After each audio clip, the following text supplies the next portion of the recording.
This is Nicholas Alexiou, Department of Sociology and the Hellenic American Project. Welcome to the Hellenic American Project's oral history series. And today we're very thankful and very happy to host an interview with a multimedia artist, Ms. AGNI ZOTIS. Thank you very much, AGNI, for accepting our invitation during this oral history interview. We'd like to know about your story and your family's immigration experience. First of all, tell us about your place of birth, the family roots, and where the family came from, etc. Hello, Nico. Thank you for having me. You honor me. Thank you very much. So yeah, I'm AGNI ZOTIS, a multimedia artist, among some other stuff. But yes, I see life as art, right? The creative force. So my family starts, we're historians. The background is from Astoria. And both of my parents independently migrated to Australia when they were young. My mother went when she was 16, a young girl. And my father saw a photo of her in Greece, actually, and went to meet her in Melbourne, Australia. And they had a couple of 3 kids, and I'm the third, and came to New York City when I was 4.5. So that's how I got to home, really, because New York is my home. Yeah, and in New York, we lived in Astoria, and it's still my hometown where my mom has a home and my brother, and that's where we all gather together and have our Pascha and holidays and weekends and so on. And the feast. Basically, you grew up in Astoria, which was and still is perhaps to some extent a very ethnic neighborhood, a very ethnic community. So do you have memories of growing up in this very Greek environment? You had a lot of friends who were Greek? Yes, yes. All our friends were, you know, you were either Greek or Black, basically, in Astoria. That was our kind of major groups.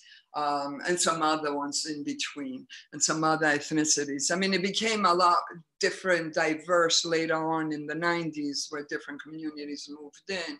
But when I was growing up, I mean, there were Italians, of course, and Irish, but yeah, a lot of Greeks, right? And all immigrants, like kind of either first generation or, you know, just transit and back in, you know, I will come back to what you said. This is very interesting about interacting with the Black community there, because sometimes there is a misunderstanding if Greeks had interactions with other ethnic groups or racial ethnic groups. But before we go to this, I would like to know, growing up at home, so the language was primarily Greek, absolutely. Food. Absolutely, absolutely. My mother was very strict about that. My mom was very militant, actually. She was a single parent, and she became very militant. So she was, and we all had to speak Greek. We all had to learn Greek, how to read, write, and we all did. Like, we all know Greek very well. And of course, she still cooks to this day. It's like her pleasure, and so on. So it's still part of us, you know. And she always had an open table, by the way, for all our friends, whoever will come, show up. And she's still like that. I don't want to say that is a stereotype, but I'd rather put it in the way that the Castorians have an overrepresentation in the fur industry. So is this where your family was involved with as part of employment? Absolutely. There were, the fur market was very strong, right? In the 70s, 80s. I mean, end of 80s it broke, but and then 90s and so on. And the fur market was actually in Chelsea, Upper Chelsea, right? And very close to where I live. And yes, and my parents were furriers. And in general, everybody that came from Astoria, that generation was a furrier. Now they're not, obviously. People are educated in different ways, but the furs actually provided that whole group of people with abundance of money, a lot of work, obviously, and it's the technique, because it is a certain technique to do that. And they all made a lot of money on that also, and supported their lives. And not only their own lives here in New York or abroad, but also it was always supporting relatives or friends back home in Greece. Of course, and they built homes, right? Everybody went back, built homes or whatever they did. I mean, my mom is in Astoria. She never went back. She really hasn't gone back. You know, both of my parents are up north as the wars were always fought, right? We're talking about, I mean, the Turkish, from the Ottomans, it was fought everywhere, obviously. But World War I, World War II, the Civil War was really fought up north. And my families were very much affected by that. And especially my parents, as they were babies of that, and their parents that were super active. My grandfather, for example, my mother's dad disappeared, you know, that nobody knew what had happened to him. And one of the soldiers hit my grandmother in her spine and left her for dead, for example. And he thought she was dead because she was bleeding, you know, on the floor and couldn't move or talk or whatever. And my mom has this story of being 4 years old with her little sister too, and holding hands and looking at this, you know.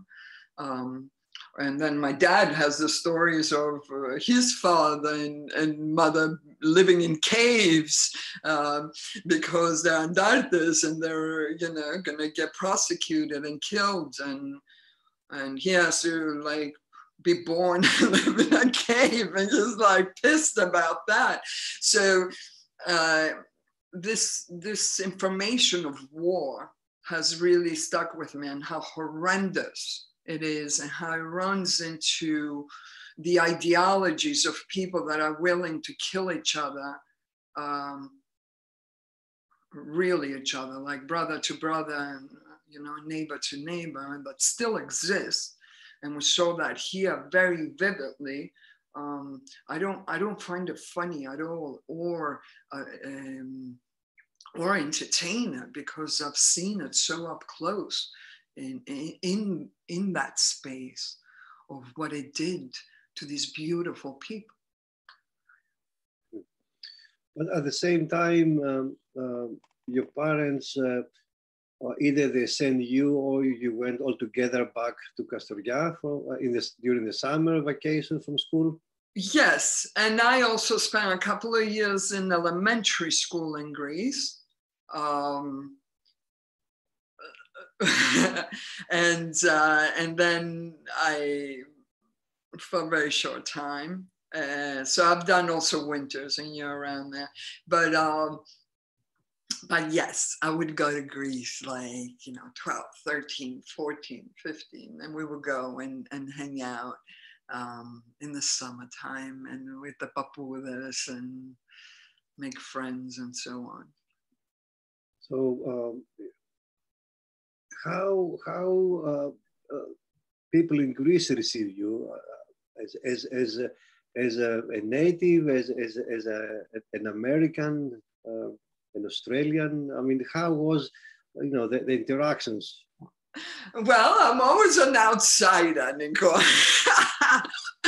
Over there, I'm an American Nike. Here, I'm like, I don't know what, and I kind of like that because I'm just a global citizen anyway, so I'm all right with it. So that's how I was treated. But in reality, I'm very much I value my Greek roots deeply. And in the process of our history, our resilience, I grew up with my grandparents that gave me mysticism in some ways, right? Of introducing me to this deep culture of devotees, eleftheria y thanatos, and what is eleftheria? Really contemplating these ideas. So they very much influenced me.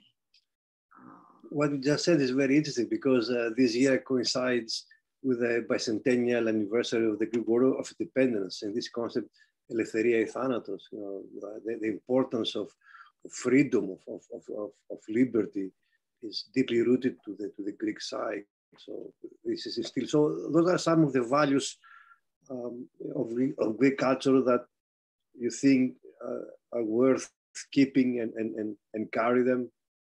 Oh, absolutely. There are some other aspects that you think we should drop, some other values. Listen, I think the Greek psyche is a very complicated one, and mainly because we do come from a lot of rich history of the ancient Greeks and forging even Western thought, right? That's still relevant to today, if anything, even more than ever, because people are waking up to a deep intelligence. Grief to me is an embodiment force, like force. And you feel that when you're there, because the force is like something different, right? And the other thing that really stays with me is the Odyssey. And this idea, and the Odyssey is a great metaphor to me for the human psyche, of coming to be, of going into battle, winning your wars, and then trying to come back home. And this idea of what is home, right? And getting lost and coming back, right? And then dealing with traumas and resolving them and finally getting there. So it's an incredible spiritual idea to me in that sense. And there's other stuff that I don't personally enjoy and I don't get hooked on. Yeah.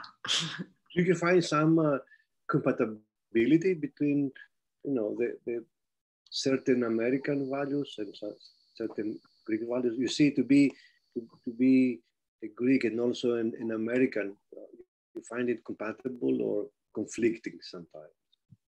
No, I think, listen, Greece used to be the old world. I mean, now you go there is no old world, right? Other than anywhere you step, it's an archeo place, right? I mean, for example, my father's hometown, this Villon, there's a civilization, Ton Limneon, that dates back 9,000 years BC, actually. So and we used to play soccer when we were kids on this field, and I don't know how they found like a pottery or something. All of a sudden, it's like a museum, blah, blah, blah. But that's all of Greece, they're digging to make like a road. It's like, another civilization, So, it's a very special place, and do I find now it's just merging, kind of the worlds are merging, and that is kind of globalization. But American values are a bit strange because America and New York, because I identify with New York rather than America, although I am an American. But I love New York, and the reason I love it is because it's multicultural, it's multidimensional, and it's also a land of magic. What do you want to do? Do it. Nobody's stopping you, right? Where in the old world, there are class systems and so on, right? It doesn't exist here. And that I enjoy about New York, for example. I don't know if I'm answering your question. Yes, of course, absolutely. In a very important way. When you see that human creativity and human culture has many similarities and differences, and those differences not conflicted but rather constructive. When you said in Astoria, of course, it was other Greek kids, but also we had friends who were black. And now, today, that we experience, and still we do experience this racism in America. And then you have memories of interacting with the African American community. It shows that Greeks are not necessarily racist, are they? Or Greek Americans at least? Listen, my mother wasn't a racist. My home wasn't, neither was my dad, right? I think, how do I say this? I think Greeks are, there's racism within the Greeks. So I see racism a little different, and I know it's only focused on black and white, but I have seen racism on so many ways. And I've seen reversed racism, right? Back then, Astoria wasn't a rich neighborhood. Now it is, right? Back then, it was a ghetto, right? That's why immigrants were living there. So, we got our share of getting jumped and beat up and so on. So it was very normal to do that, It was kind of, New York was a rough place. And it was quite normal for us because that's how we were growing up, although I never understood it or liked it. And that's not just blacks on whites or whites on blacks. It happened from everywhere. And that's something that New York had, right? So it goes back into the violence. It's a country that's built on violence. Right? And on racism. On black slavery. How about the Indian, American Indian? Those guys got genocide to the bone where they're extinct, right? These incredible people, or, the Chinese, or so many people that people always capitalized on. There are very few, of course. Now, at the same time, when I say my mother wasn't a racist, she really wasn't, because all her focus was, I'm going to work, and she didn't look up. She didn't have time to judge others. And that's my reality. So, and we grew up in a very mixed neighborhood, that it wasn't like, oh, these are good, those are not. We didn't have that. And my parents were separated, for example. For Greeks, it was unheard of in the 70s to have divorced parents. So if anything, we were like, outsiders. And I've experienced, I don't know, is that racism? By my own people. So whatever, whatever. That's not the correct thing, what I just said. It's not whatever. But it's not something that I based my life on. You have you kept any friendships from that period, from people from the neighborhood? Of course. Of course I have friends from Astoria. Listen, and if we're talking about the Greeks in specific, this is my experience with Greeks. They're either brilliant, if they're tapping into our roots, right? And this is the major difference between Greeks and America, let's say. America doesn't have roots, right? It's a constantly changing modern place, which is great. But Greeks have real roots. Yeah? So if we tap into those spaces of those guys, of a genetic code, it's brilliant, right? And I've had these great conversations with grandmothers that are 100+ years old and don't know how to read and write and blah, blah, blah. But they will talk to you about like humanity, right? So, you know, and you can have conversations here with people like that and intelligent and educated and so on, and they're completely racist and prejudiced and so on. So do I have friends? Yes, I do. Because when Greeks are good, they're good. And when they're not, they're just materialistic. How about the organized community with the Greek American institutions like the ethnic clubs? Of course, you are from Astoria, and the Astorian Association, the syllabus here is a very old syllabus. They form a club, you know, almost immediately since they came in the early 1900s. They have their own building. How is your interaction with the syllabus, with the ethnic club? Non-existent. Sorry, but it's not. I don't know anybody there. In all seriousness, I don't associate with people because of where they are from or their gender or their race or whatever it is. I really enjoy people for who they are. So I'm not really part of the Greek syllabus. But I'm really happy. That's why, Nico, I'm very excited that you actually reached out to me for this. So thank you. One of the reasons is that because you are an active artist, and you have produced, you know, a significant body of work, either this is painting or other media. Let's talk a little bit about that.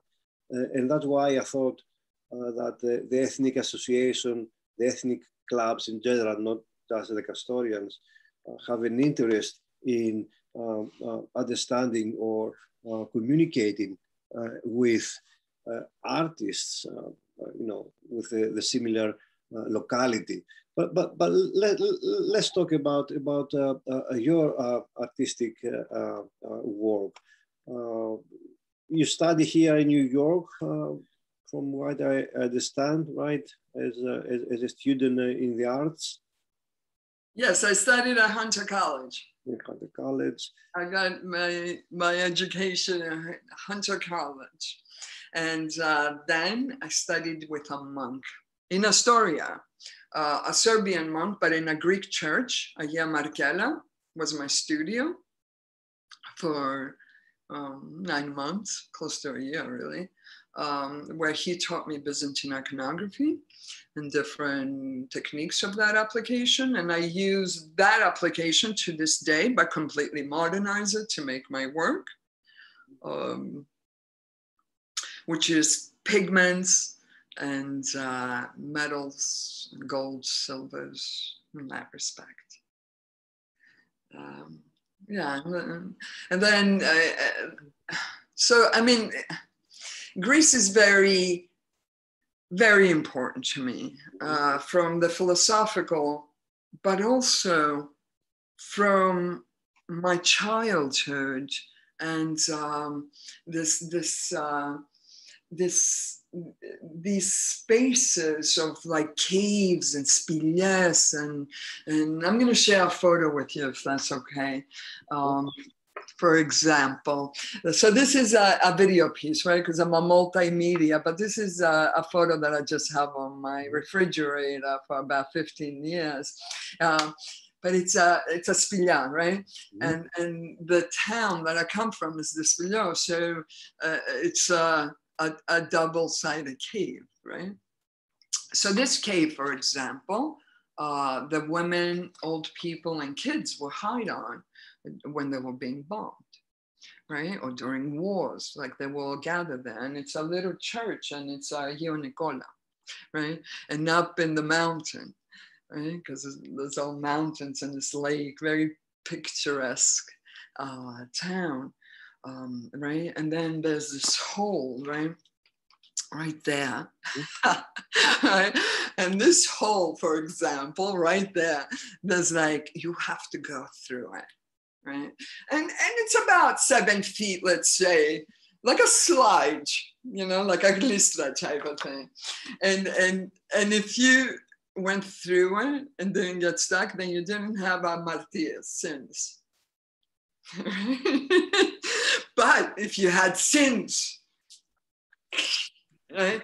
So as a kid, you know, like I'm talking about really little, going up there. Plus, I mean, we were kids. We would be roaming like mountains and lakes, all free. Nobody cared, you know. It was very safe back then, Greece. So we would go down, and I remember it so well because we would go down and slide through, and I would be so horrified because, you know, I ate my grandmother's cookies, you know. And I would be like sweating because I sinned or whatever, you know. It was so silly. So when I went back, and actually that photo is when my father died in 2008, I did this video piece, Spia. It's called Spia, that I showed in a show not that long ago called Be Nice, part of a compilation of four videos that makes a little movie that's called Emerge from the Cave. You know?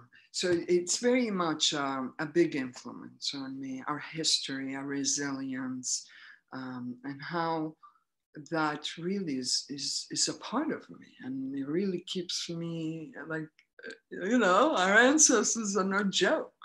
And they were slaves under the Turks, I mean, you know, for a very long time, and kept our ethnicity going under incredible conditions. I mean, as legends, I don't know what is real of that or not, as history gets distorted.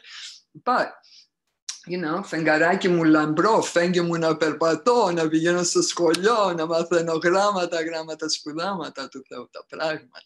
It's fundamental, right? So these little poems have been, you know, force. So you decided to become an artist, and usually Greek parents are sometimes skeptical about, you know, following that calling. How was the case with your family? Was supportive of you when you declare you want to become a painter? Well, the thing is, I never declared anything. I didn't choose it. I didn't decide. It kind of decided for me. It found me, you know, and that's kind of my path in life. Things just find me, especially good things, you know, like what means. I mean, many things find us, but things that have been consistent my whole life find me. Art has been a part of my life, my whole life, before I understood what art was, because I'm dyslexic, and I was dyslexic very badly when I was a kid, and going between English and Greek and so on created a lot of issues for me. You know, and back then nobody even understood it. And but I was clever enough to be able to pass and not have an issue. And I was blessed enough to be able to draw and paint and create stories with my work. So, and then when I started studying art, it was more, I was making art constantly, but I was also studying psychology, right? Now, were my parents supportive? I think my parents understood that I was an odd case. And they let me be, honestly. You know, my father was a philosopher, and he had his way of being that I really enjoy in some ways, and in other ways it was quite disastrous because he wasn't like, you know, the usual dad, but he was an incredible dad that would tell me about space and astral traveling and, you know, travel the world. You know, my dad's advice when I was 14 was, don't get married, don't have kids, travel the world and learn. And I was like, what? Where does that leave me? But he was a brilliant guy in his own right. And I adore him for it. And you follow that advice, and you have been traveling around the world. I've traveled, and I've had a kid, and I've had a family. I followed, but I followed without resistance, because what I saw in him was damage from war, trauma from war, right? I didn't have that need to go the same path. And I think they got lost because of not being understood, by being different and living in a very closed tribal, because they were still tribal, and they still are, I'm sure of it. But, you know, especially my parents' generation, they came from a very tribal place, right? So you either belonged in the tribe, or, you know, the tribe like says, hey, you know, and you go out and freeze. Very primitive psychology. So I think they kind of had that. I did follow a lot of my dad, so I really appreciate him and my mother. And I follow a lot of the disciplines of my mom's, which was a lot of hard work and succeeding and doing what you need to do until you reach it. I mean, I have different values and different needs. So, because I'm not necessarily, you know, I'm not, my real value is true human power, and how do you give rather than establishing security for that sense. And because my mother went through it and created that for me, so I'm grateful in that sense. So both these two characters are very opposite of each other and very beautiful in their own right. So, but your travels, it wasn't a tourist mode travel. It was searching, right? It was a soul searching, because you had the Byzantine tradition from Greece, but your travels you came across with spiritualism in India, or the mysticism in Israel, the Muslim world. So tell us about how all this is related to your art, and of course to your intellectual and emotional development. So in this idea of consciousness, right? And I always had a sense of that, of this, like going into these deep meditations. Even when I was a kid, I didn't have the language, because I didn't get the language until I was until I went to India and understood what that even was, right? But I've been inclined to going within anyway, right? And what really made sense to me after studying mysticism in different cultures, and looking at most of the major religions, right, of Christianity, of Judaism, of Muslims, of Hinduism, of Buddhism. I have this, that they all kind of say the same thing, first of all, right? All religions kind of say the same thing. Now, I don't know how they get from one place to the other of hating, but that's a different story. And I could explain that in the sense of tribalism and protecting your space and your children and blah, blah, blah, right? And your ethnic cultures. But I have this sense of oneness. And that's my all my work really comes back to that. And it's this the microcosm reflecting the microcosm, right? So it's and how everything is a reflection of our being. So it feeds me in the sense of this oneness and what is a human being other than, or in all creation, right? And these experiences that we have, right? Like we're here for a short time, but even our bodies, you know, when we're breaking down the human body, I mean, after the skin, it's like we're all the same. We all have blood and these organs in the same places. Nothing changes, right? So there's this sense of oneness that I really get in consciousness. And I am, this idea of I am. And this has been and yeah, I'm not a tourist, I'm a traveler. And that means you emerge with the people and live with the people. And I still do that to this day where I go to India. It's one of my favorite places. And I really consider it home between New York, Greece and India. You know, and I don't speak a word of the language because it's all different languages there anyways, but you know, and we don't communicate, but there is this incredible communication of in silence, in spirit, and that is very beautiful and powerful to me. So I do that. I do that with all cultures where I go in, and now of course I'm an observer, right? And I'm not pretending to be something that I'm not. That's not what I'm into. I'm rather curious and interested in the human condition and in rituals, because we're very ritualistic.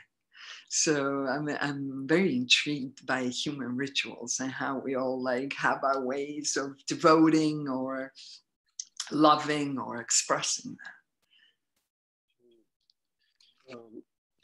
Now, now you live outside of Astoria. When you visit Astoria to see your mom and your friends, do you see any differences, any striking differences from the time you grew up there? Of course.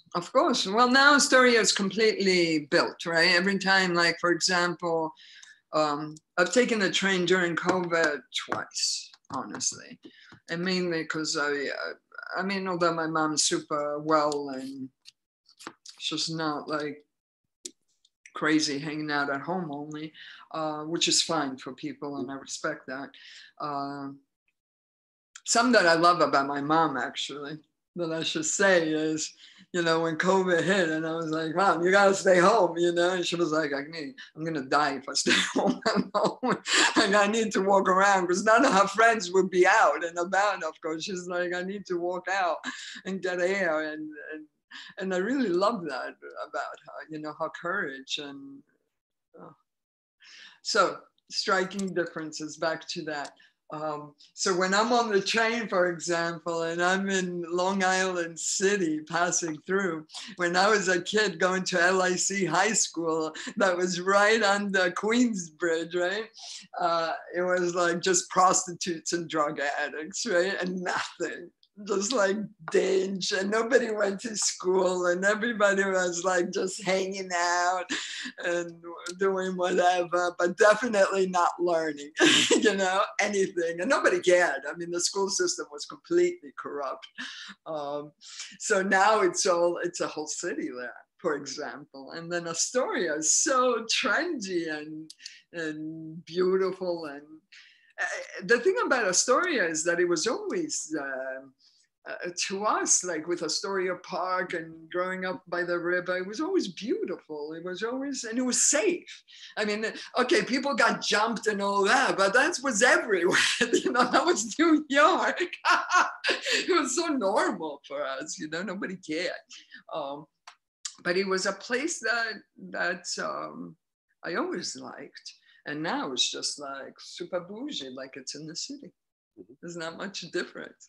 One of the concerns that the community has now in Astoria and elsewhere is this new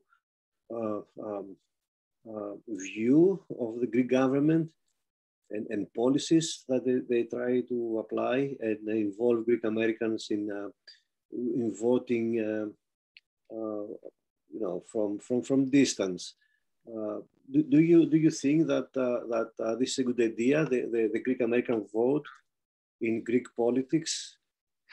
You know, that's a very complicated question, I think.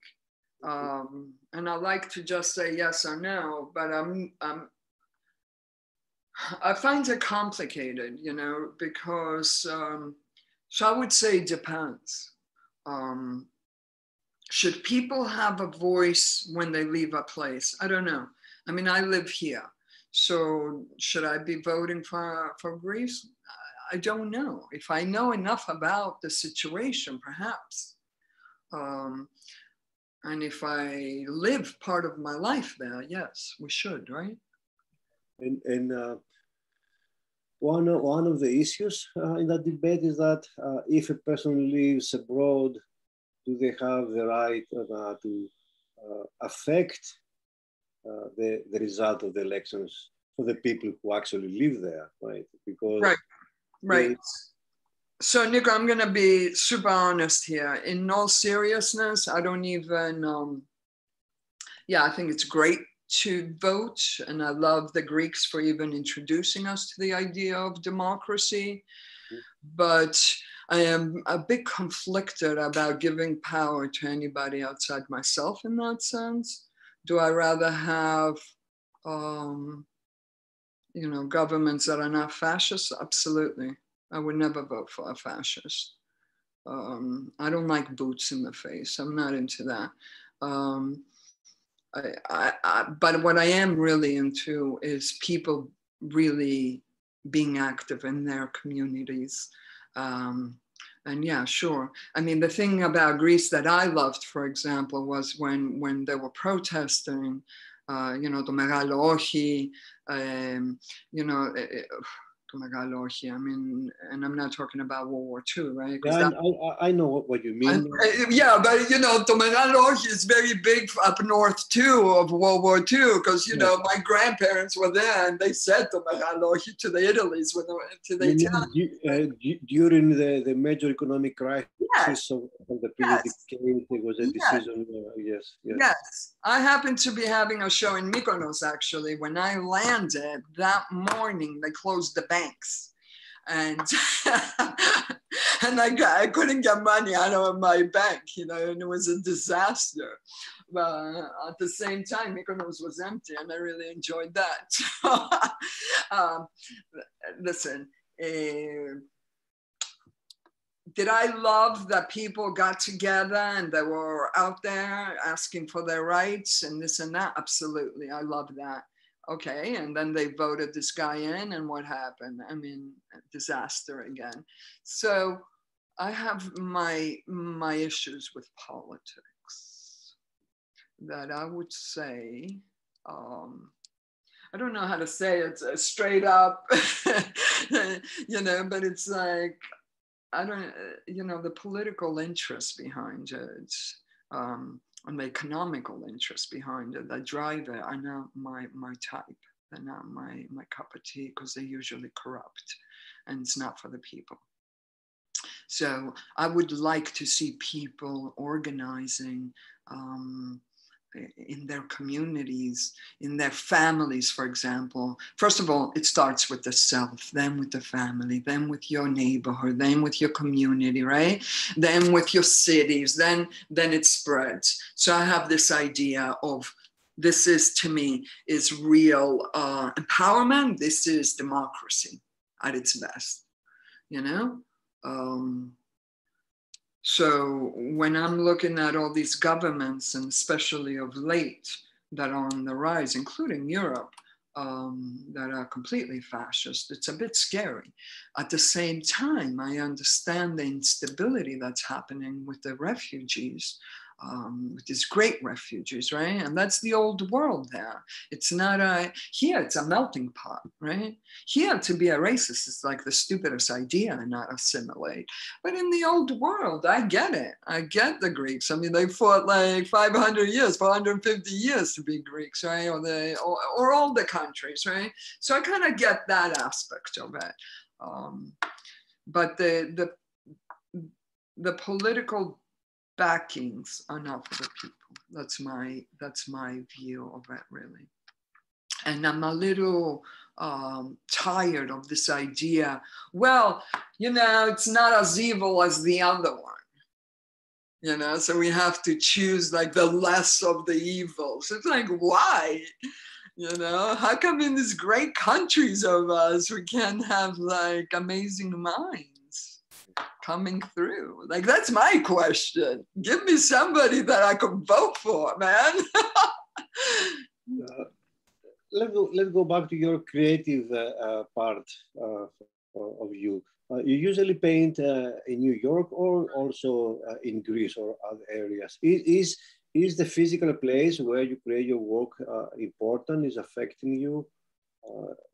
You paint differently in one place than the other? In my whole entire life, I only paint in New York, with one exception, and I wish it was accessible, but it's hiding somewhere. One painting in Athens, in Omonia, Athens, in 1996. It's the only painting I did outside New York. New York, yeah. So my studios are in New York City. There is something about the city that really gets my creative juices going, let's say. And I see the metaphors of the city because it's a city that's very alive and continuously morphing. So I feel part of this city. And my whole life, I kind of been part of even the art world, like instructing it, like in my sense, right? Where I have art spaces or I curate shows and I create the way things move. So I love the city for that. It's an organic matter where it moves. And I did this painting that really crystallized in my head when I was doing this body of work called Dinner Fires. I was becoming a meditation teacher back then. It's a while ago, maybe 18 years ago, something. And I'm painting this one painting and it's about the city. I was thinking something about the city, and a friend of mine calls me and tells me about his mother, that she's not well as I'm painting. And I thought, I'm looking at this painting and it's starting to be like this, I can't show, it's hiding. And it looks like this creature that's crawling kind of, you know, and it's done with drops, obsessive drops, right? And it's quite a big one. And it crystallized to me how we are all part of this city and how we give life to the city. Like the city is just concrete and steel. Its life comes from the people themselves, because there is no nature, right? In other places you have nature and life comes from the nature, really. Here it comes from the people.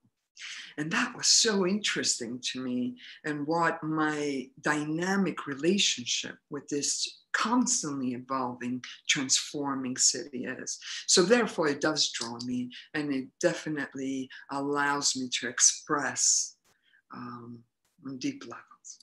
And it became dramatically more evident now with the lockdown and the pandemic, how that affected you as an artist and your work during the pandemic period. But we are almost out, but still the trauma or the whole situation, the feeling is there, this heavy feeling is there. Yeah, I mean, we are almost out, of course, but at the same time, you know, you walk down the street, most of the storefronts are empty, right? So there's going to be huge repercussions of the lockdown, and I'm very glad that there's still a vibe in it, and there's this life it's starting. How it affected me. So how you experienced that pandemic? It was extremely intense in the sense of it had a full spectrum of emotions, from like, holy snaps, what just happened, right? Because I walked out one day. I had friends that were calling me like from Europe, and they were like, it's coming. I'd be like, what? I'm like, it's coming. I was like, oh my God, they lost it, you know? And that would be like different countries, you know?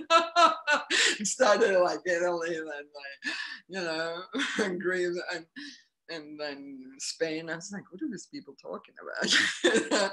And then one day I go out and there's nobody out. And I'm like, oh my God, what just happened? You know?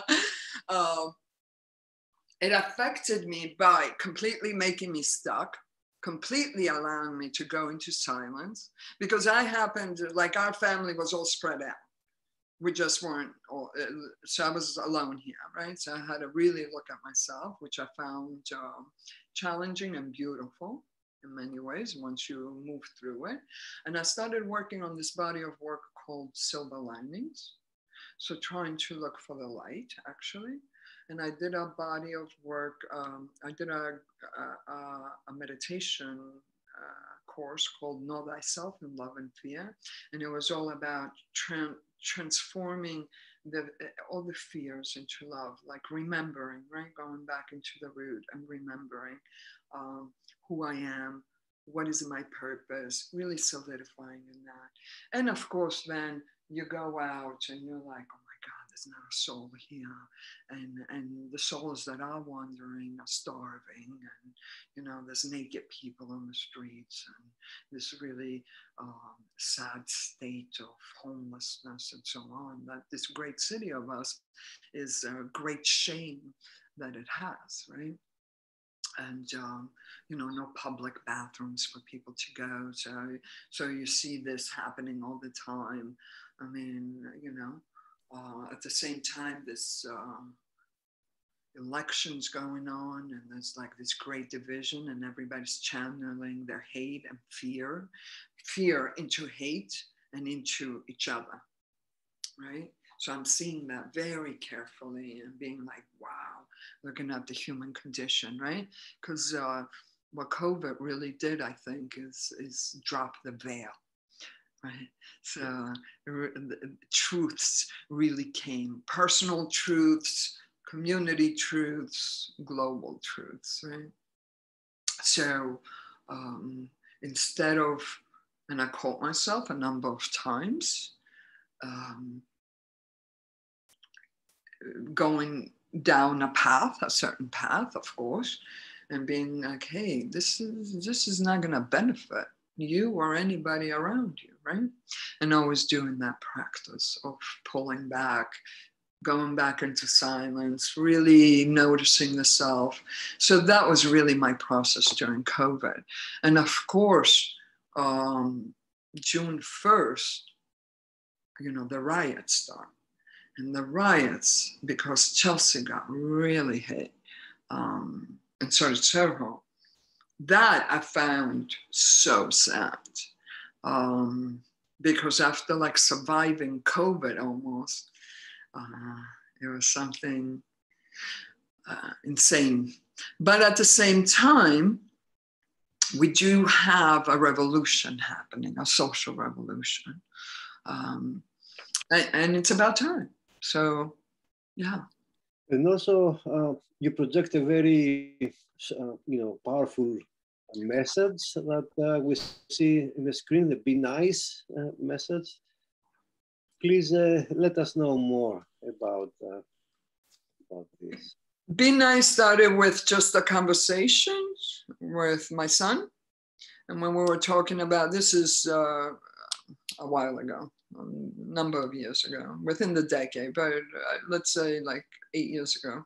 And we were just talking about the world, because, you know, these issues of climate change, of racism, of injustice, of classism, and so on have been around. It just became extremely evident with COVID. And maybe everybody finally saw it. I don't know how they were missing it before, but we weren't, for example. So we were talking about what's wrong with this world, you know? And then it was like, well, all they have to do, you know, it's a little more than that, but it was like, well, if everybody was just, all the people have to do is be nice, really. And the idea goes, be nice to the self, right? With this self-hate that we're all part of, right? This not, I'm not good enough, nothing is good enough, I'm not this, I'm not that, blah, blah, blah. Always comparison, right? Because that's what happens with it when one is comparing to being mean to their fellow human beings, right? So it's like, just be nice to even if you don't agree with their ideology, whatever, it's like, good. I mean, how wonderful that we have this ability and the freedom, right? Because there are places out there that don't have freedom or people, right? But we have freedom, especially in New York City, to choose, right? And then, of course, be nice to the earth. Why? Because we're part of the earth. We come of the earth. We die, we go back into the earth. What are we? I mean, this body is a heap of food. That's all it is. Like, if I didn't have water and food, it wouldn't exist. That's earth, right? Air, like, I mean, you know, these elements, we're elemental beings. So it's that simple, right? And then I painted a body of work. I was doing these paintings. That they were called Be Nice. And the root is Plato's Republic. And especially when one of the characters escapes the cave and goes into the sunlight and sees the light, right? And goes back to his buddies that are hanging, you know, and I'm paraphrasing, of course. And he's telling him, like, these are shadows. You don't have to be scared, you know? And they think he's mad. So Be Nice is really that aspect, taking it and super simplifying it. And at the same time, I was writing curriculums for schools and youth. And educators, and because these ideas of we are creators of our realities, of our communities, like we're powerful beings, and are very fundamental, and tools of breath work and mindfulness and meditating, right? Self-reflecting, right? Because once we are allowed to do that and understand that we could do that, then we could edit and filter out what we like or what we don't, right? But if we're moving without awareness, of course, nothing happens, right? And all that translates into my art. And my art has focal space, and the focal space is the self, the individual in universal consciousness or in their environment, because nothing is suspended, right? We're all connected, right? And this idea of epigenetics is so fabulous to me, because now science is like proving that how environments really affect us on such a level of conditioning, of health, of wellness, on so many levels. So it all correlates, right? And then if I'm looking at the universe and I'm looking at the way the brain works, for example, there's not much difference, right? Or on molecules, for example. You know, I used to be a figurative painter. And I struggled with it, because the more I got into meditation, the more I would come out of there and see my molecules dancing around and see the space in between spaces, you know, and even question more, like, what is this body that's having this experience? So that's how it all fits into Be Nice, and also really learning how to be loving and nice to oneself, because we're not taught that. You know, we're taught to compete. We're taught that we're not good enough. And in some ways, that's it's humanly inherent in us. And for the right reasons, because it allows us to evolve and grow and transform, right? But now when one is completely disconnected from their goodness, right? Because there's so much goodness in us that we could be so much functional by creating the worlds we want. I mean, I choose to be an artist because I love that space. You know, when I'm making my art, I'm lost in time. There is no time. There is no space. It's really a quantum field. It transcends the Newtonian principles of time and space. Now I'm into quantum, and it's like I'm creating worlds and visions and spaces that were never there before. And I could go in, and they even transform with light. Because so now I'm like hanging out with them, and you know, in the morning they're like this, and dark they're like that, in afternoon, and you know, whatever. I'm like, this is humanity. Like, how, you know, back to the Odyssey, go back to base. So be nice.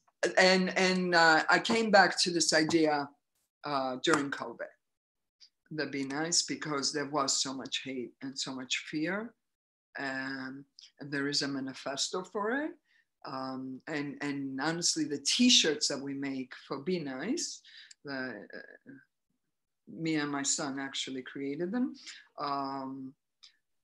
are a go-to fund foundation called May Kids Transform.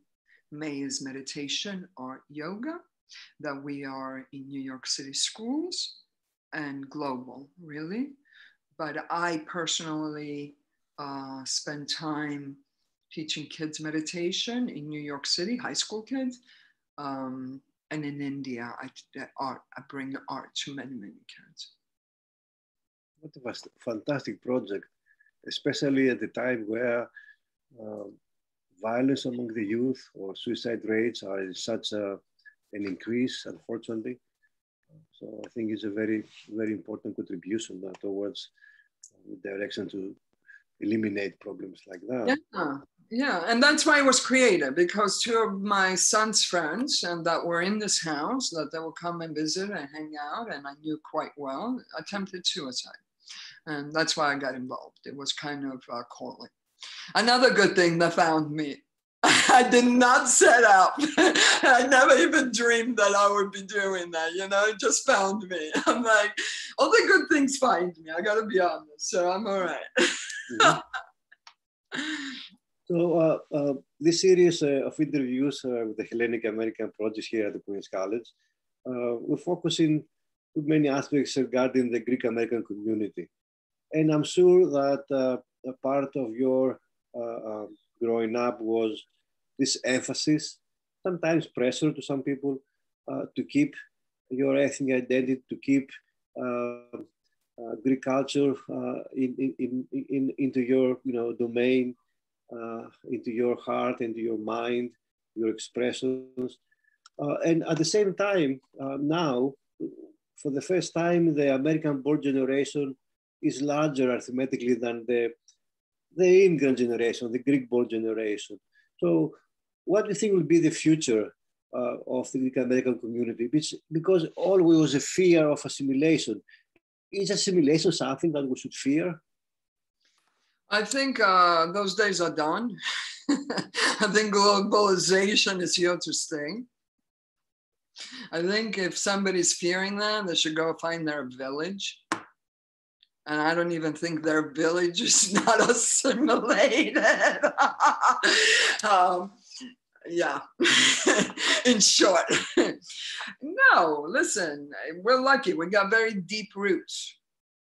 Apply the roots correctly, you know, because they've survived for thousands of years. I mean, we have roots that date 3,000 years, 2,000 years. I mean, beautiful roots, right?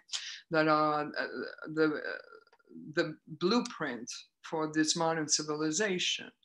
I think we're just witnessing a collapse of a civilization now. So something needs to be rebuilt.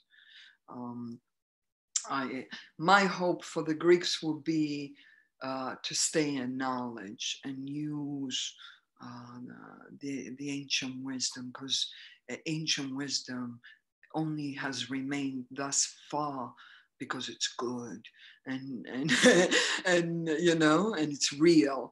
So, and we see that in you know, we see that in the yogic, for example, because that's another part of my life. I mean, that's an ancient tradition, right?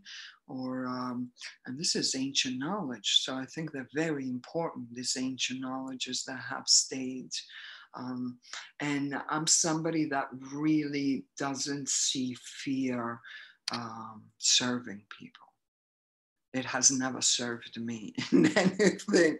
Now, listen, if I'm on the street and there's a truck coming at me, yeah, move out of the way, you know, yeah, it's metal. I'm going to tell you that something that happened fundamental to me not that long ago, 3 years ago. I'm in the jungle in India, right, with a friend of mine. And he's like, we have to go see tigers, right? In the jungle. I've never really been in a jungle. I love deserts. I love the sea. I love mountains. Jungle is kind of, they're not my thing because of bugs, right? Whatever. It just didn't happen. Now all of a sudden, I'm for the first time in this jungle in India, right?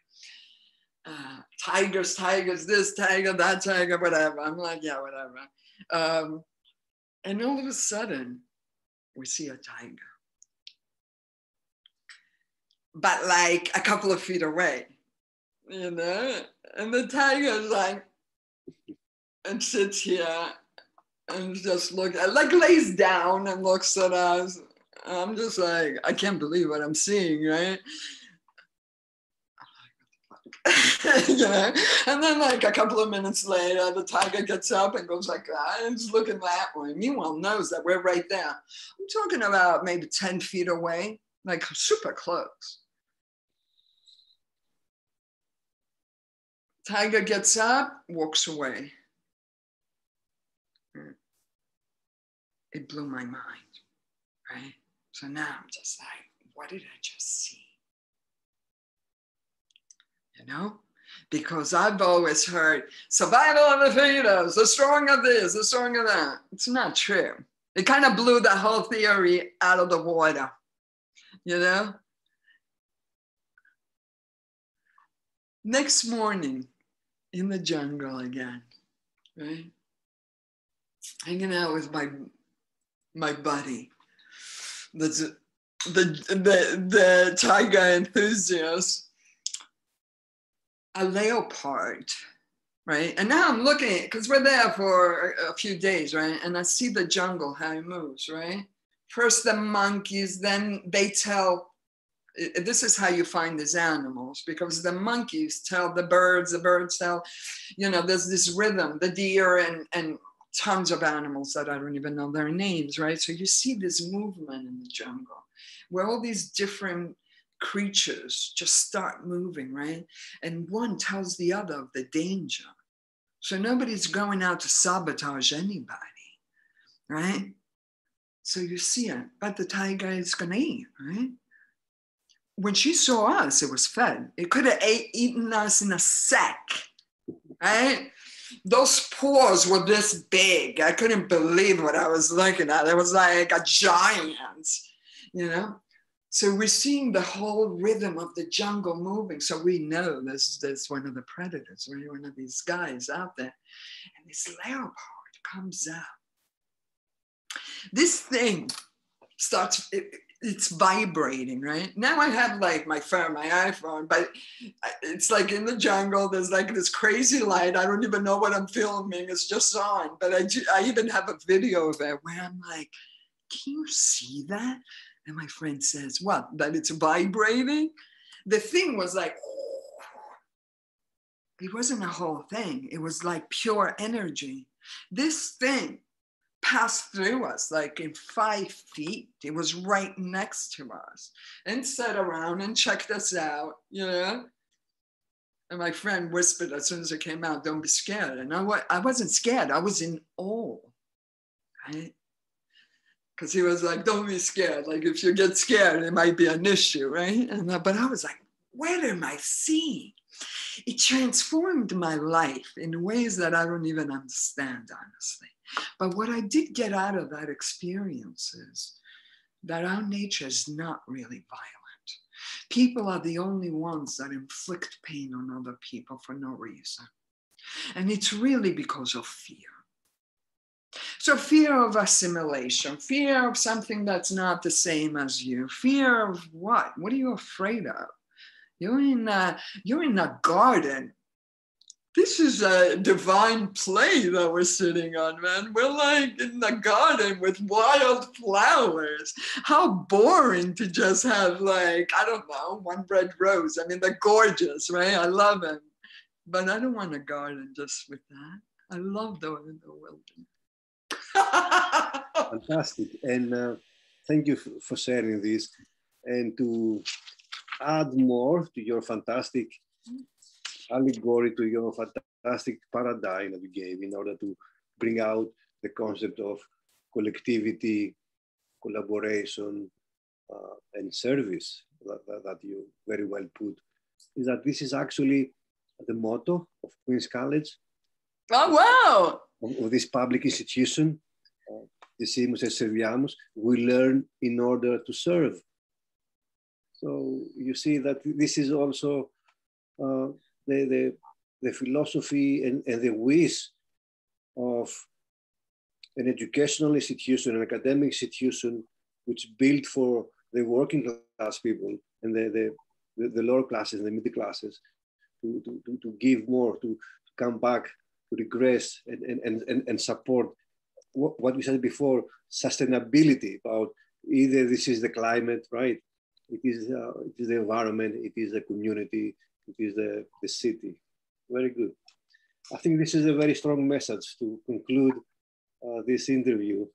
And of course, you have the last word, to tell us about, about the community, about the new generations that you work for, to give them a direction and perhaps increase their hopes for a better future. Well, I love the kids. I mean, I see light in them, and I know it's all pointing towards doom, but it's not true. I would say to the kids, be very aware of narratives, because we're always given narratives. And if you really examine them, they're not real.